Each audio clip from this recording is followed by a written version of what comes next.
Hello दोस्तों, मैं Sunil Sutar, junior account assistant in Indian railway. आप सभी का अपने यूट्यूब चैनल एसएस क्लासेस पे स्वागत करता हूं। दोस्तों, आज अपने जो 22 जनवरी की है इसकी सेकंड शिफ्ट का एग्जाम अपने आज करेंगे। इससे पहले अपने 21 जनवरी का कंप्लीट तीनों शिफ्ट के एग्जाम कर लिए। तो दोस्तों, इससे पहले आपको एएलपी की जो प्रीवियस ईयर क्वेश्चन है CVT 1 उसकी प्लेलिस्ट बनी हुई है। उसमें मैंने सारे के सारे आपको पेपर करवाए हैं। तो उसमें देखो कि किस लेवल के क्वेश्चन आते हैं, कितने हार्ड लेवल के आते हैं, कितने सिंपल लेवल के आते हैं। तो दोनों ही आपको मिक्स करने चाहिए। ठीक है दोस्तों, उसी के अकॉर्डिंग आप तैयारी करोगे तो आपको जो आप एग्जाम दोगे एएलपी का तो उसमें आपको प्रॉब्लम नहीं आएगी। ठीक है, चलिए अब अपनी क्लास को स्टार्ट करते हैं। दोस्तों, उससे पहले अगर आप चैनल पे नए तो चैनल को सब्सक्राइब करो और बेल आइकन पे क्लिक जरूर करें, जिससे आपको वीडियो की नोटिफिकेशन समय पर मिल जाए। ओके दोस्तों, चलिए क्लास को स्टार्ट करते हैं। फर्स्ट क्वेश्चन दोस्तों, यदि 6 अंकों की संख्या है ये, इसमें 11 से विभाज्य है। मान लो इसने दे दिया कि 11 से डिविजिबल है। 3 अंकों की संख्या 6, 8x, ठीक है, 9 से विभाज्य है। देखो 9 से विभाज्य का नियम क्या होता है दोस्तों, आपको a और x की वैल्यू निकालनी है, उनका योग बताना है कितना है। देखो a x, इसमें इसको निकाल लो पहले। 6, 8 और x है, इसमें 9 से डिविजिबल का नियम होता है कि इनके अंकों का योग 9 से डिविजिबल होना चाहिए। 6 और 8 14, 14 plus x divide by 9। x 14 में कितना x की जगह रखूं कि डिवाइड हो जाए, आप बोलो सर 4 रख दो यहाँ पे। तो 14 और 4 18 है ना, सबसे नजदीक यही है, पूरा पूरा डिविजिबल हो जाएगा। इसका मतलब x की वैल्यू कितनी आ गई दोस्तों, 4 आ गई। इसकी निकालनी है। देखो 11 का नियम होता है दोस्तों 7, 3, 8a, 6a। इसके जो विषम स्थानक के अंकों का योग सम स्थानों के अंकों के योग का डिफरेंस होगा दोनों की। तो ये देखो a 2a हो गया, फिर ये जोड़ोगे तो 2a प्लस 3 बन गया। ठीक है, और सम स्थान कौन से, 2, ये रहा 6 और 8 14, 14 और 7 21। इनका डिफरेंस करना है, कितना आएगा, है ना। माइनस में आए तो कोई बात नहीं है, जो 11 से डिविजिबल होना चाहिए या फिर 0 होना चाहिए, इनका डिफरेंस। देखो ये 2a माइनस प्लस 3, ये माइनस कितना बचेगा, 2a माइनस का 18 बचेगा। ठीक है, डिवाइड बाई कितना होगा दोस्तों, 11 होगा। यहां से देखो इसमें कितनी वैल्यू रखेंगे इसकी कि ये 0 बन जाए, या फिर आप इसको डिविजिबल कर लो। ये 2a बचेगा शेषफल, ये 11 का भाग दोगे तो ये 7 बचेगा, है ना शेषफल। अब देखो 2a की वैल्यू कितनी रखूं मैं, बताओ, 2 रखूं, 3 रखूं, 3 दूए 6, 4 दूनी 8, 5 दूए 10, 10 में से 3 गया 7, 6 दूनी 12 में से 5, 7 दूनी 14 में से 7 गया 7, 9 दूनी 18 में से 7 गया 11। इसका मतलब इसकी वैल्यू कितनी आएगी दोस्तों, 9 आएगी। 9 दुआ 18 में से 7 गया 11, और बटे में 11 पूरा पूरा जाएगा। इसका मतलब a की वैल्यू कितनी आएगी दोस्तों, 9 आ गई। और 4 उसकी आई थी, तो 9 और 4 कितने हो गए, 13 आंसर आ जाएगा। चलिए नेक्स्ट पे, यदि किसी पार्श्व भाग का क्षेत्रफल 324 वर्ग सेंटीमीटर है तो घन की भुजा क्या होगी। दोस्तों कोई भी घन दिया हुआ है आपको, ठीक है, इसके बोला है आपको क्या, संपूर्ण घन का नहीं बोला, इसको पार्श्व बोला है। पार्श्व जब भी बोले मतलब पार्श्व का मतलब सरफेस एरिया, वक्र का, जिसे अपने बोलते हैं ना, इसके जैसे ये कोई बना हुआ है इसकी चीज का, इसके ये नीचे और ऊपर वाले, ये ढक्कन हो गया, ये तली हो गया, इसको छोड़ दो। ये यहाँ पे जो पार्श्व मतलब पासे पे जो है इसका एरिया होता है। कंप्लीट का बोलेगा तब इन दोनों का और ऐड कर देते हैं तो वो कंप्लीट बन जाता है। इसी प्रकार आप इसमें करोगे तो ऊपर वाला छोड़ दो, नीचे वाला छोड़ दो, है ना। बाकी कितने बच गए, देखो इसके 1 2, सामने वाला 3 और पीछे वाला 4, तो 6 भाग होते हैं। 6 में से 2 भाग छोड़ दो, कितने बच गए, 4 भाग। ये 4 भाग है, ये वर्गाकार होते हैं, मतलब इनकी भुजा, घन की भुजा सेम होती है ना। तो इसका क्षेत्रफल कितना है, तो आपके देखो एक वर्ग का क्षेत्रफल होता है भुजा स्क्वायर। इस प्रकार के कितने वर्ग है, सामने वाला, पीछे वाला, इधर वाला, साइड वाले, है ना, 4 है। तो 4a बराबर कितना हो गया, 324 हो गया। a स्क्वायर बराबर कितना हो गया दोस्तों, 4 8 32 और 4 एकम 4। a की वैल्यू कितनी आ गई, 9 आ गई। तो घन की बाजू पूछी थी तो 9 आ गया आंसर। ठीक है, अगर इसी में ये बोला होता कि यहाँ पे संपूर्ण मतलब घन का संपूर्ण पृष्ठीय क्षेत्रफल 324 है तो आप 6a स्क्वायर बराबर 324 करते। ये चीज ध्यान रखना दोस्तों, ठीक है। चलिए नेक्स्ट पे, रूट 735 है और डिवाइड बाई कितना है, रूट 375 है। दोस्तों जब भी देखो इस पे भी रूट है, इस पे भी रूट है, सेम है ना पावर, रूट का मतलब 1/2 पावर है। तो 735 डिवाइड बाई 375 और दोनों पे एक कॉमन रूट लगा दो क्योंकि पावर तो सेम है। अब इसको काटो, 5 से कटेगा 7 और 5 7, ये 3 से भी कटेगा, ये कट रहा है क्या 3 से, ये भी कटेगा, तो 3 5 15 से काट दो दोनों को, कितना आएगा 15 चौके 60, 15 निम 135, और ये हो गया 15 2 30 और 15 5 75। इस पे रूट है, इसका कितना आएगा 7, इसका कितना आएगा 5, तो आंसर आ गया दोस्तों 7/5। चलिए नेक्स्ट पे, एक वस्तु 14,000 रुपए में बेची जाती है, 10% की छूट दी जाती है तो 5% का लाभ होता है, लागत मूल्य ज्ञात कीजिए। दोस्तों जिस प्रकार ये क्वेश्चन दिया हुआ है बेची जाती है, इसका मतलब इसका सीपी है 14,000 रुपए, लेकिन ये ना इसको ध्यान से देखना, इंग्लिश में भी शायद इसका ये एमआरपी है, क्योंकि एमआरपी के तरीके से हल करें, मैं दोनों ही तरीके आपको बता देता हूँ। देखो 10% की छूट का मतलब 1/10, 10 रुपए एमआरपी है, 1 रुपए की छूट दोगे, है ना, 10 रुपए एमआरपी है, 1 रुपए की छूट दोगे, कितने में बेचोगे 9 रुपए में। 5% का लाभ होगा, इसका मतलब 1/20, है ना, 5/100 करोगे फिर काटोगे तो 1/20 आएगा। इसका मतलब लाभ या हानि किस पर होता है, सीपी पर। ये 1 रुपए का लाभ है, मतलब 20 रुपए क्रय मूल्य, यहाँ पे सीपी लिख लो, तो 21 रुपए क्या होगा, विक्रय मूल्य होगा। अब इनको अपने एक रेशियो बना लो, 21 दाई 210, 21 निमा 189, और ये कितना हो गया 9 दूनी 18, 180 हो गया। इसका मतलब 180 रुपए सीपी है, ये एसपी है, और ये क्या एमआरपी है। लेकिन इसके अकॉर्डिंग अपने हल करके देखते हैं, चलो इसका मतलब ये बेची है, मतलब ये एसपी होगा, तो एसपी की वैल्यू कितनी 189 की वैल्यू है दोस्तों, कितनी 14,000, ठीक है। गुना में आपको पूछे सीपी, सीपी कितना है 180, निकालो इसको। अब देखो 7 से काटो 27 आएगा, 7 से इसको काटो 7 दूनी 14, 20,000 आएगा, 9 तिया 27, 9 दुआ 18, 20 आ गया। अब देखो 20 इंटू 2,000 करोगे कितना आएगा, 20 दूना 40, और ये 3 0, 40,000 आ गया क्या, और सॉरी 2 2 4, ये ठीक है 40,000 आ गया बटे 3, तो ये आना था इसका 13 सही, 13,000 कुछ रुपए आने थे, लेकिन इसके अकॉर्डिंग इसमें से कोई भी ऑप्शन नहीं है, इसलिए इसको अगर आप एसपी मान के हल करोगे, मतलब 14,000 वैल्यू है दोस्तों किसकी, 210 पार्ट की, ठीक है, सॉरी एमपी मान के मार्क प्राइस, और वैल्यू किसकी निकालनी है, क्रय मूल्य की, तो इसको निकालो, 7 तिया 21 और 7 दुआ 14, ठीक है, 3 से इसको काटोगे 6 और 6 दूनी 12,000 आ जाएगा। अब अगर इसको अपने क्या माने एमआरपी माने, तो इसको आपको ऐसे सोल्व इतना लंबा नहीं करना, तो मैं आपको एक फॉर्मूला बताता हूँ, ये भी दोस्तों कर लेना, क्योंकि ये भी आपके कॉन्सेप्ट ही है अच्छे, यही बता देता हूँ आपको। इसमें क्या करोगे दोस्तों, इसको अगर एमआरपी माने तो एमआरपी और एक सीपी का जो एक फॉर्मूला होता है, क्या देखो छूट है तो ये छूट किस पे होती है, एमआरपी, तो ये इसमें से नहीं इसमें से घटाओ, 100 माइनस 10% हो गया, 100% माइनस 10% होता है। लाभ है ये इसमें ऐड करना होता है, 100 प्लस 5, ठीक है, इतना परसेंट है। ये तो हो गया 105, ये हो गया दोस्तों 90, 5 15 7 105, 15 6 90, इसका मतलब एमआरपी 7 है, तो सीपी कितना होगा 6, एमआरपी की वैल्यू दी हुई है 14,000, कितना गुना हो गया 2,000, ये भी 2,000 गुना कर दो, कितना आ जाएगा 12,000 आंसर आ जाएगा, ठीक है। तो मैंने दोनों ही सवाल आपको बता दिए।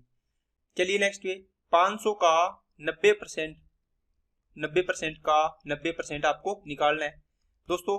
2 जीरो है तो ये इससे कटेगी, ये 2 जीरो इससे कटेगी, 9 5 45, 45 को 9 से या 9 में 81 को 5 से कर दो, 81 को 5 से गुना कर दो, 5 एकम 5 और 5 8 40, 405 आना था, लेकिन दोस्तों ये ऑप्शन इसमें से गलत दिया हुआ है, या कोई चीज यहाँ पे रही हुई होगी उसके कारण ये 81 आया होगा, ठीक है, तो ये चीज अपने देख लेंगे, बाकी सोल्व करने का तरीका यही होता है। चलिए दोस्तों नेक्स्ट पे, चक्रवर्ती ब्याज पर निवेशित राशि 2500 रुपए है, ठीक है, एक साल में 4% ब्याज दर पर कितनी होगी, इसका मतलब आपको अमाउंट पूछे कितनी होगी, ठीक है। ब्याज अर्धवार्षिक रूप से दे है दोस्तों, 2500 रुपए क्या है, मूलधन है।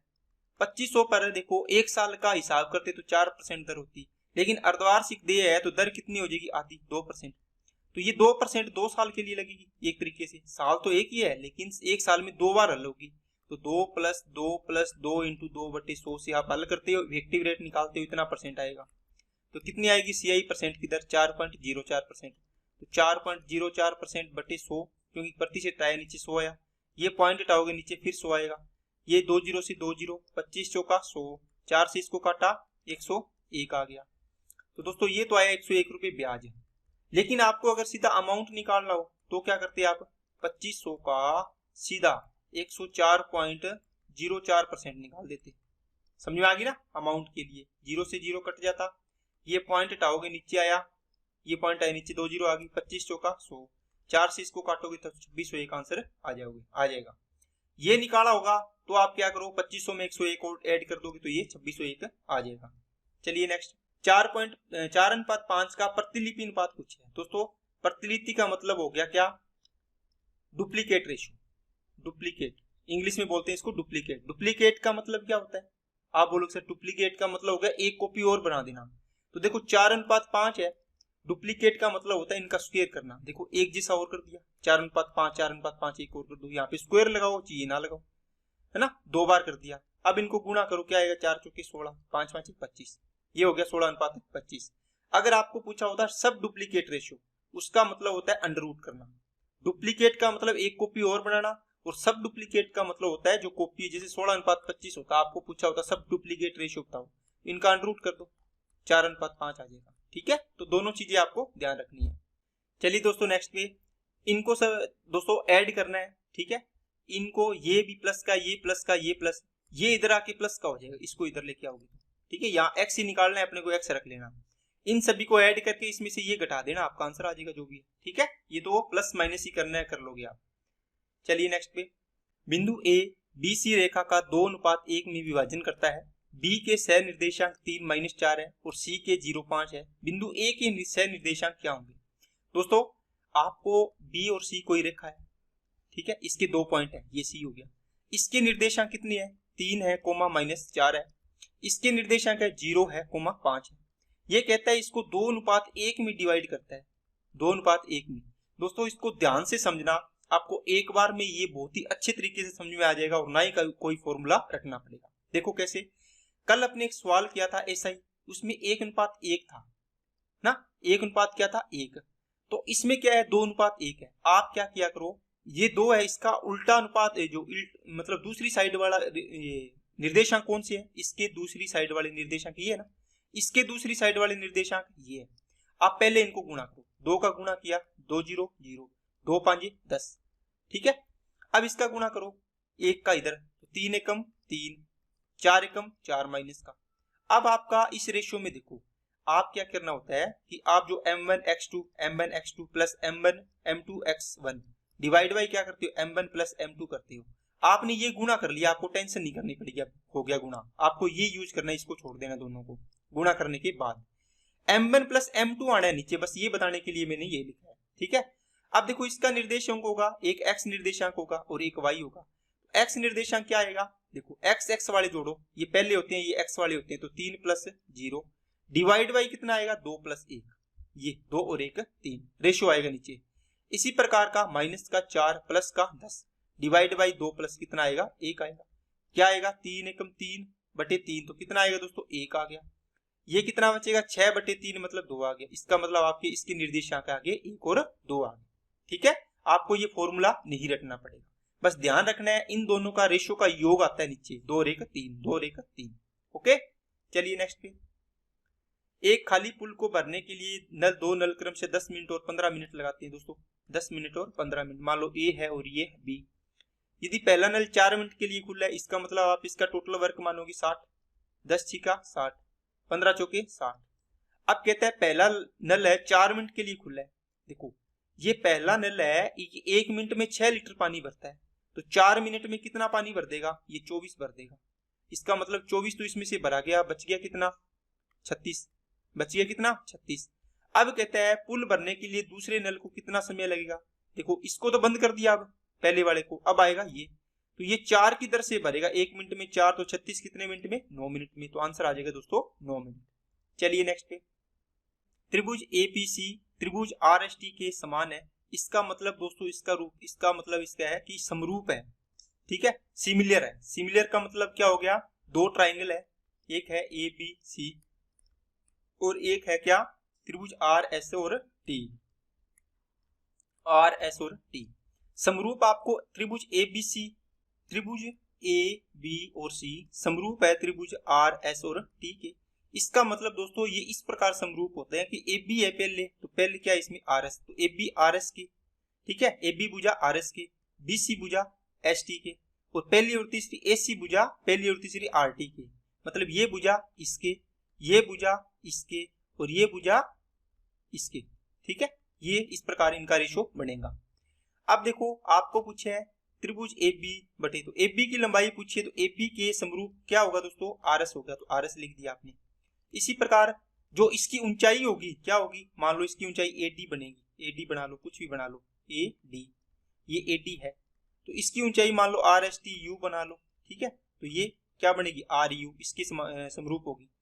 बताओ AB का तो ज्ञात करना है, RS की वैल्यू 4 है, AD कितना है इसमें, इसकी 1 है, तो इसकी कितनी है, 4, ये दिया हुआ देखो ऊंचाइयों का अनुपात 1:4 हो जाएगी, 4 से 4 कैंसिल, तो AB की वैल्यू आई 1, इसमें नहीं है, इसका मतलब ऑप्शन दिए हुए गलत, AB की वैल्यू आनी थी 1। चलिए नेक्स्ट पे, A माइनस बी बराबर 5, AB बराबर 24, तो A square plus B square पूछे दोस्तों, तो A square plus B square मतलब A प्लस बी का होल स्क्वायर बराबर होता है A स्क्वायर प्लस का बी स्क्वायर प्लस का 2AB।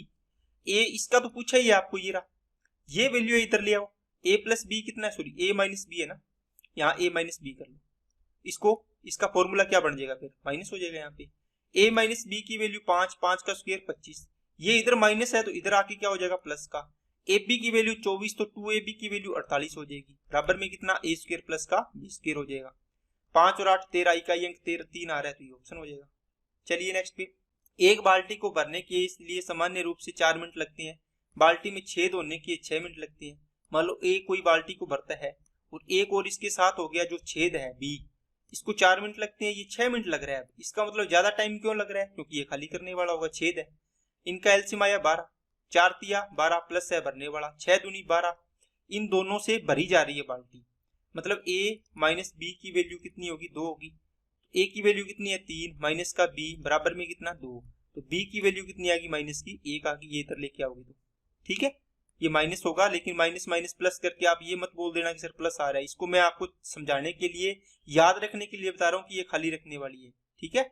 वैसे आप A प्लस बी कर बराबर कितना है 2, A की वैल्यू 3 प्लस का B बराबर कितना 2, अब इसको हल करोगे तब B की वैल्यू -1 आती है, लेकिन ये याद रखने के लिए मैं माइनस लगवा देता हूँ आपको, ठीक है।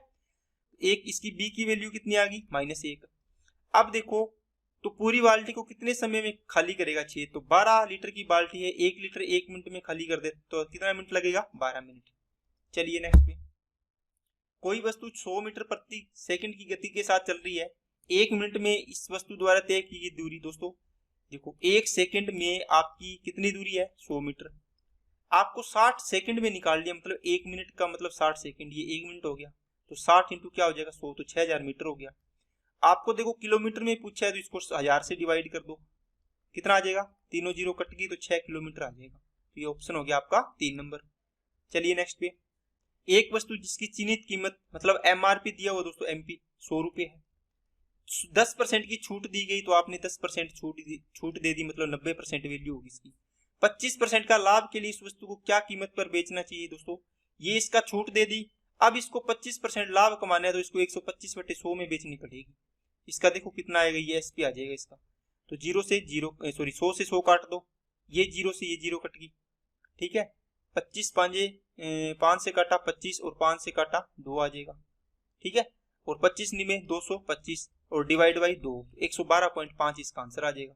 चलिए नेक्स्ट पे, सबसे कम संख्या कौन सी है जो 5, 6, 8, 10 से विभाजित की जाती है, हमेशा 2 शेषफल, दोस्तों इसका मतलब ये था न्यूनतम संख्या बतानी है कि कौन सी है, तो इसमें इसका मतलब इन सभी का एलसीएम लेना होता है, एलसीएम किसका, इन नंबर्स का, ठीक है, और प्लस करना होता है जो रिमाइंडर होता है, रिमाइंडर कितना है 2 है, एलसीएम लो इन सभी का, कितना आएगा बताओ, 120 आएगा क्या, तो 120 एलसीएम आएगा 5, 6, 8, 10 का, प्लस का रिमाइंडर कितना है 2, इनको ऐड किया तो 122 आंसर आ गया। चलिए नेक्स्ट पे, एक हवाई जहाज 1080 किलोमीटर प्रति घंटा की चाल से चल रही है, 5 सेकंड की उड़ान में हवाई जहाज कितनी फासला तय करेगा, मतलब दूरी तय करेगा।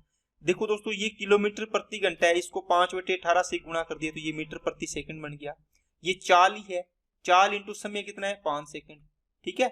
अब इसकी ये चाल इंटू समय आ जाएगा तो क्या आ जाएगा, डिस्टेंस आ जाएगा जो आपको पूछी है, 18 छिक्के 108, 6 पंजे 30, 3 पंजे 15, मतलब 1500 मीटर आपका आंसर आ गया।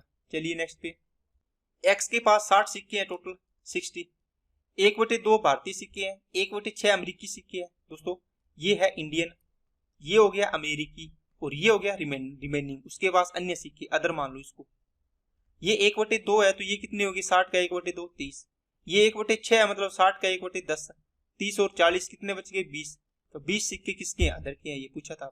चलिए नेक्स्ट पे। कोई निश्चित राशि पर प्रतिवर्ष 10% के हिसाब से 2 वर्षों के चक्रवृद्धि ब्याज 420 रुपये है।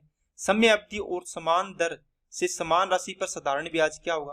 दोस्तों देखो, आपको पूछा CI की दर बताओ कितनी बनेगी। यहाँ से 10% की दर से 2 साल का CI की दर 10 + 10 + 10 × 10/100 21% बनती है। 21 की वैल्यू है 420 रुपये, क्योंकि ये भी ब्याज है ये भी ब्याज है, बराबर हो गया। आपको पूछे समान अवधि मतलब 2 साल, समान दर मतलब 10% की दर से साधारण ब्याज सिंपल इंटरेस्ट कितना होगा? तो आप सिंपल इंटरेस्ट के लिए क्या करते हो? 10 दूआ 20% आएगा, RT%। तो 20% की वैल्यू बताओ तो कितना आएगा? 420/21 इंटू में 20 की वैल्यू निकालो। 21 दूआ 42, 20 × 20 400 रुपये आ जाएगा। चलिए नेक्स्ट पे। अब देखो दोस्तों, इसमें 2 सवाल बन गए। इसमें ये दिया हुआ है और इसमें ये दिया हुआ है। गलत प्रिंट हो गया होगा, ठीक है, लेकिन मैं आपको दोनों ही बता देता हूँ। पहले ये देखो, ये तो सिंपल है। इस संख्या को 3 से विभाजित किया जाता है तो शेषफल कितना आएगा? आप देखो, इन सभी अंकों का योग करो। अगर 3 से डिविजिबल है तो रिमाइंडर 0 आएगा, नहीं तो जो बच जाएगा उसको अपने इसका रिमाइंडर मान लेंगे। 4 और 8 12, 12 और 6 18, 18 और 1 19, 19 और 2 21, 21 और 3 24। तो 24 में 3 से डिवाइड किया तो पूरा पूरा भाग जा रहा है, मतलब रिमाइंडर कितना आएगा दोस्तों? 0 आएगा। इसका आंसर तो आना था 0, ठीक है, रिमाइंडर 0 आना था। इसका देखो 3 की पावर 21 684 है, डिवाइड करना है दोस्तों किससे? 5 से। अब इसका मतलब होता है दोस्तों क्या कि आपको देखो 5 से डिवाइड करना है तो इसको अपने देखना होता है क्या कि इसमें ये किस मतलब उस पे जा रहा है, इसकी पावर को अपने छोटा करना होता है।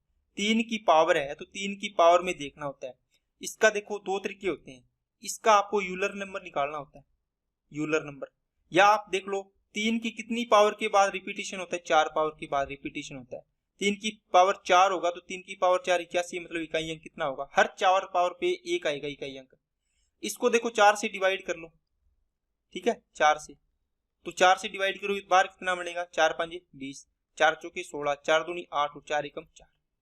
अब देखो डिवाइड बाई कितना? अब 3 की पावर 4 होता है दोस्तों 81, 81 की पावर बन गया 54 21, डिवाइड बाई कितना है? 5। अब इसको डिवाइड करो, यहाँ से बाइनोमियल थ्योरम लग जाएगी यहाँ पे, जब संख्या को छोटा करना हो। अब डिवाइड करोगे तो 16 × 5 = 80, एक रिमाइंडर बचेगा ना। 1 की पावर कितनी है? 54 21 बटे में कितना? 5। 1 की पावर कितना भी करो तो रिमाइंडर कितना आता है? 1 आता है। तो ये ऑप्शन हो जाएगा आपका, ठीक है। चलिए नेक्स्ट पे। आयत का क्षेत्रफल कितना है जिसका विकिरण कितना है दोस्तों? 17 सेंटीमीटर है। चौड़ाई कितनी है? 8 सेंटीमीटर है। देखो ये है आयत, इसकी ये विकिरण दिया हुआ दोस्तों कितना? 17, इसकी चौड़ाई है 8। देखो ये समकोण त्रिभुज बन गया। तो 8 15 17 का एक ट्रिपलेट होता है, उससे 15 सेंटीमीटर इसकी क्या आ जाएगी? लंबाई आ जाएगी। आपको क्षेत्रफल पूछे तो 15 8 120 इसका क्षेत्रफल हो जाएगा, लंबाई इंटू चौड़ाई होता है। आपको पता ना चले कि सर ये लंबाई कैसे निकाली, तो आपको पता है करंट स्क्वायर बराबर में आधार स्क्वायर प्लस का लंब स्क्वायर होता है। ये फॉर्मूला पाइथागोरस पर में आपने पढ़ी होगी हमेशा, उससे आप निकाल सकते हो। अगर आपको ट्रिपलेट याद है 8 15 17 है ना, तो 17 तो आ गई, 8 भी आ गई, 15 कौन सी बच जाएगी? ये बच जाएगी। चलिए नेक्स्ट पे। एक पिता और उनके पुत्र की वर्तमान आयु उम्र का योग 60 साल है। दोस्तों 3 चीज बनाते हैं अपने, ठीक है, ये प्रेजेंट होती है, ये पास्ट होती है और ये फ्यूचर होती है। 60 है इनका टोटल। अब से 5 साल बाद, मतलब 5 साल बाद इनकी आयु का 5 साल बाद है, आयु का अनुपात है 5:2 है, ठीक है। अब देखो यहाँ पर 60 साल था, यहां से आगे जाओगे आप, ये मान लो किसकी है? ये फादर की है और ये किसकी है? सन की है। 5 साल बाद जाओगे तो 5 साल पुत्र के बढ़ेंगे, 5 साल किसके बढ़ेंगे? पिताजी के। तो 5 और 5 10 साल बढ़ेंगे, तो कितनी उम्र हो जाएगी टोटल? 10 70 साल हो जाएगी इनका योग। देखो 5 और 2 7, तो 7 की वैल्यू 70, कितना गुना हो गया? 10 गुना। तो ये भी 10 गुना कर दो 20, ये भी 10 गुना कर दो 50। किसकी पूछी है? पुत्र की वर्तमान।